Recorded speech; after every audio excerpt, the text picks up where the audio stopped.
بسم الله الرحمن الرحيم. اللهم صل وسلم وبارك على سيدنا محمد وعلى اله وصحبه اجمعين.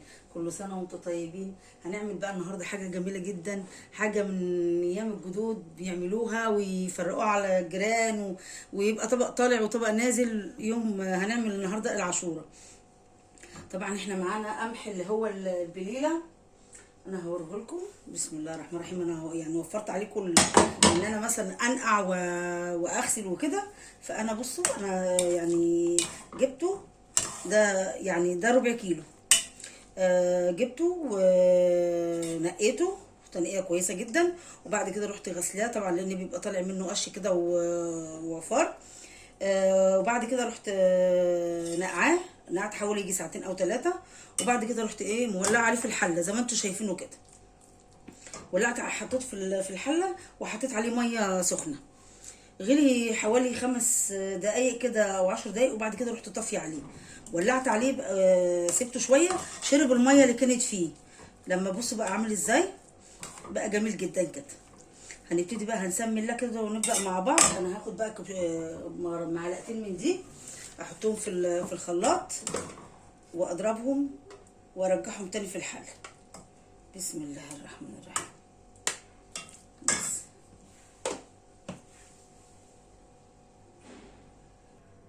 هحطهم بقى كده في الخلاط احط عليهم كشة اللبن. طبعا اللبن ده ساقع. وعايزه اقول لكم ان انا حطيت يعتبر زي نص كوبايه سكر في القمح وهو بيتسلق. ليه؟ عشان يبقى حبايه القمح متشربه من السكر ويبقى طعمها جميل. ما تبقاش ما تبقاش مسكره كده وانت بتاكليها. هيبقى بس الصوص بتاعها اللي حواليها هو اللي مسكر، انما الحبايه مش هتبقى مسكره. فانا غليت معاها، حطيت وهي بتستوي على النار وانا بسلقها، حطيت معاها يعني زي ربع كوبايه سكر او يمكن اقل شويه، عشان لسه احنا هنشوف هنعمل مع بعض. هنحط السكر ونظبطه. ضربت زي ما انتم شايفين. ده القوام اللي انا عايزاه، عشان انا هضيفه تاني للحله اللي على النار. وهنضيف بقى اللبن ونضيف الحاجه مع بعض. هضيفه بقى كده، ضربته هضيفه. بصوا القوام بتاعه اهو. القوام جميل ازاي. طبعا انا ضرباه بمغرفه لبن. هنقلب كده. بسم الله الرحمن الرحيم. نشوف بس كده. هضيف لها بقى اللبن. ريحتها جميله اصلا من غير لسه ما نضافش ليها اي حاجه، وريحتها جميله. ده طبعا لبن ساقع، مش لبن مغلي ولا حاجه. لسه مفضيه من الكيس دلوقتي حالا. هنقلب بقى كده. بسم الله الرحمن الرحيم. بصوا القوام بتاعها. ولسه كمان بقى ما نحط ليها معلقه نشا، وهنحط لها بقى كيس كريم كراميل. يا جماعه الكيس كريم كراميل ده هيوديها في حته تانية. وطبعا انا معايا بقى الحله كان عندي لبن مغلي وفي قشطه، فانا خدت برضو الموضوع ده كده كمان. بصوا القشطه بتاعت اللبن. هو لبن وحبه وعليه وش اللبن اهو. ده كمان هضيفه ليها برضو، هيخلي القوام بتاعها تحفه جدا. هنحط بقى السكر. بسم الله الرحمن الرحيم. 2 3 4 5. ولازم يكون سكر ابيض عشان ما يغمقلكيش اللون بتاعها. تفضل محتفظه باللون اللي هو الكريم الابيض ده.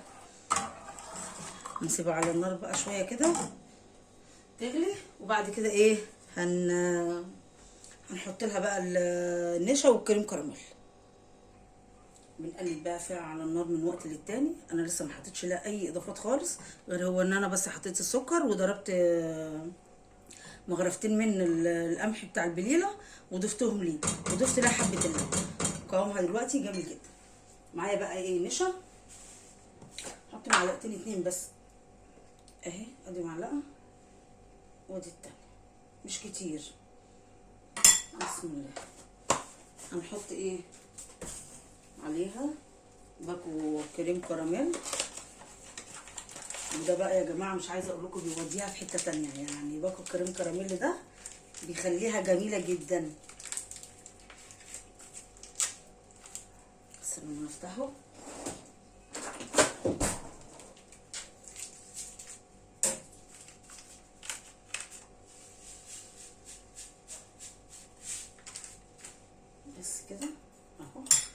هنحط بقى عليهم ايه شويه لبن. بسم الله الرحمن الرحيم. ورفتين كده بس. نقلبها بقى خالص كده.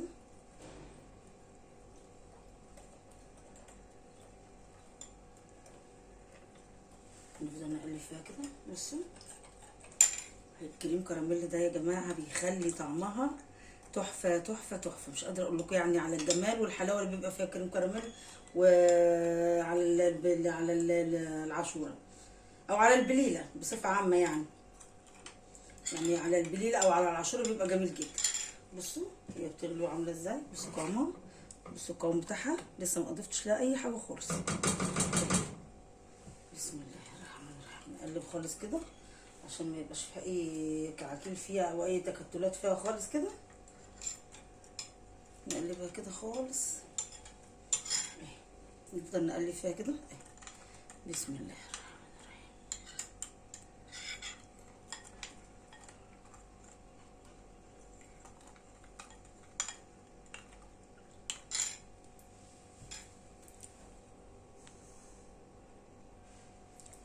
قلبنا بقى النشا، معلقتين نشا وباكو كريم كراميل، وزي ما انتم شايفين بصوا القوام بتاعها. انا موطيه عليها النار خالص، مش معليها ابدا، يعني موطيه عليها النار عشان دي طبعا الحله دي ممكن تشيط منك، بس انا من وقت للتاني ايديا فيها بقلبها على طول.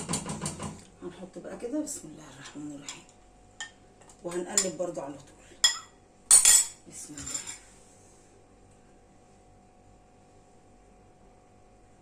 بسم الله. هنقلب كده على طول. بسم الله الرحمن الرحيم.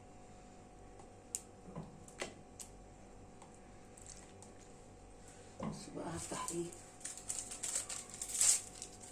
باكو فانيليا، او لو عندك فانيليا سايله اللي موجود، بس هي دي اللي موجوده عندي بصراحه، برضو بتديها ريحه ايه جميله جدا. بسم الله. هنقلب خالص كده على طول. بسم الله الرحمن الرحيم. القوام رابط خالص لحد ما النشا تستوي، وهنفضل نقلب فيها كده. بصوا بقى هضيف بقى ايه اللي هي القشطه دي. بصوا قشطه بلبن، يعني وش اللبن دوت هنقلب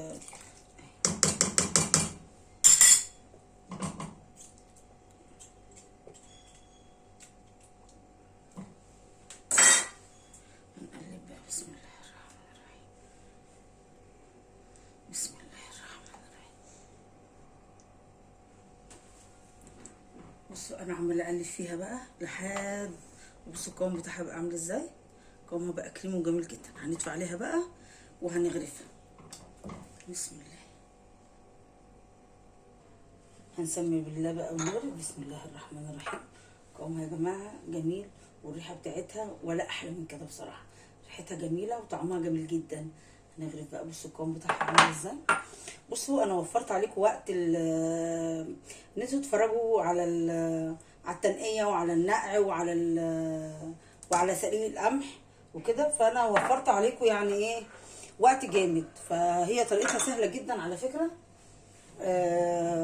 جربوها بالطريقه دي هتعجبكم جدا. وانا جبت القمح زي ما انا قلت لكم، بيبقى من عند العطار او بيبقى اكياس في السوبر ماركت اللي مش مثلا جنبيه عطار ولا حاجه، وبيتنقى وبيتغسل غسله حلوه جدا، وبيتنقع بتتغير عليه الميه بتاعته من وقت للتاني، وبتروحي حاطاه سلقاه. انا برضو في السليق حطيت غليت الكاتل ميه وحطيته عليه، بس ما حطيتش ميه كتير، يعني حطيت حبه ميه صغيرين مش كتير، وسلقته.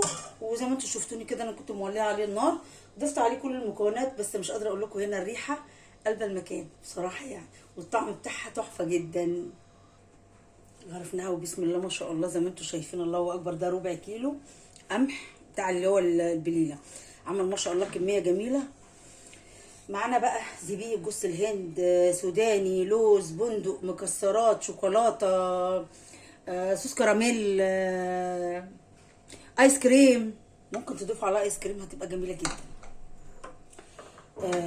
ايس كريم موجود عندك في البيت، ايس كريم تجيبيه بقى. بصي زي ما انت عايزه يعني ايه عيشي، عايزه تاكليها ساده كده زي حالات انا بحبها ساده كده تبقى جميله. بس انا بقى هحط النهارده ايه للي عايزين، هحط بقى عليها مكسرات كده. معانا بقى زبيب، جوز الهند، سوداني، لوز، بندق، زي ما احنا قلنا اللي متاح عندك اعمليه، اللي متاح عندك حطيه. انا بقى هخلي الاتنين دول واحد اتعشى بيه وواحد لا مش هتعشى، واحد اتعشى بيه والتاني لان انا بكره ان شاء الله باذن الله صايمه. دول بقى ممكن نضيف لهم بولات ايس كريم. ممكن هنا برضو على دي كده نضيف صوص كراميل. يعني بصوا، يعني اللي يعجبكم اعملوه، يعني دي بتبقى ايه اختيارات، وبتبقى راحات في الاكل واذواق، بتبقى اذواق في الاكل. بصوا بقى، انا فتحت الفريزر عندي، لقيت عندي علبه ايس كريم بس نصها فانيليا ونصها شوكولاته، فقلت اجربها كده معاكم على بوله واحده بس كده. حاولت ايه اخد اللي هي بالفانيليا، والله لو جت عليها بالشوكولاته عادي، ايه المشكله يعني؟ بس هي كده حاجه يعني في الاخر هتنزل على القلب، ايه ترطبه وتساعده في الحر اللي احنا فيه ده. تتاكل بقى ساعه بتبقى جميله جدا. نحطها كده، بسم الله الرحمن الرحيم. اهي بسم الله، اهي الله الله. نشوف كده، نحاول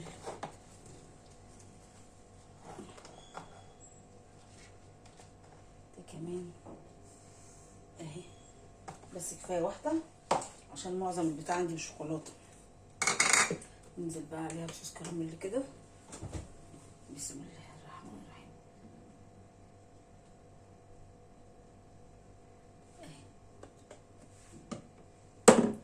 جميله.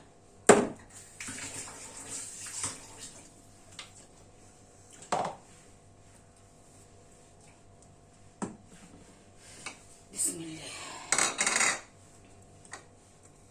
حبة برضو مكسرات عليها من على الوش كده، هتبقى جميلة جدا. معانا بقى كام بندقية كده، ايه هنحطهم بقى ايه في وسط المعمعة دي. نحط كده بندقتين، وهنا رخرة برضو، هنا هحطها سليمة، هحطها مكسورة عادي مفيش مشكلة. اهي يلا بالهنا والشفا، بألف هنا وشفا. ما تنسونيش بقى بلايك وشير، وتشوفوا صفحتي على الفيسبوك وقناتي على اليوتيوب. بصوا، هي حاجات كتير ممكن تتعمل بحاجات كتير، ببسكوت اوريو، ممكن تتعمل بزبده فول سوداني، ممكن تتعمل بشوكولاته، ممكن تتعمل بايس كريم زي ما احنا عملناها كده دلوقتي. اي اختراض، بس في الاول في الاخر يا جماعه هي الحاجه الساده منها جميله. احنا بنحاول نرضي جميع الاذواق، واللي عايز واللي عاجبه حاجه يعملها هتطلع من ايديكم جميله. بألف هنا وشفا، كل سنه وانتم طيبين. معانا العاشوره ما خدتش معانا وقت، جميله ولذيذه وسهله وسريعه، تتعمل سخنه تتعمل بارده، بصوا جميله جدا. بألف هنا وشفا، وكل سنه وانتم طيبين يا حبايب قلبي.